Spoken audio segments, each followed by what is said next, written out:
আমরা স্মরণ করতে চাই এই রকিব কমিশনকে সার্চ কমিটির মাধ্যমে তাদেরকে খুঁজে বের করা হয়েছিল।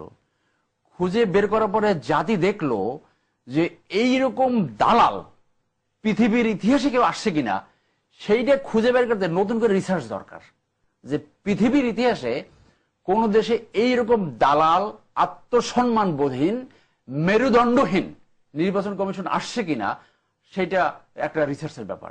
যদি তাদের মিনিমাম আত্মসম্মান বোধ থাকতো তাহলে এই সর্বশেষ 5ই জানুয়ারি নির্বাচন না হয় বিএনপি জয়েন করে নাই, দে হ্যাভ এ এক্সকিউজ যে তারা রিজেন করবে না।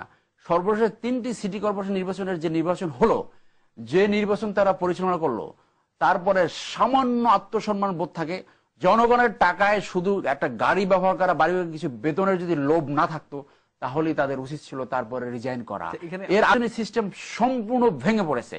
কালকে আমি চ্যানেলের নাম বলে বাংলা ভিশনে আমি আলোচনা শুনতেছিলাম 12টার সময়, সেখানে এক ভদ্রলোক বলতেছিল যে ভদ্রলোক এই রকিব সাহেব উনি যখন সরকারি কর্মকর্তা ছিল তখনই ওনার মেরুদণ্ড ছিল না।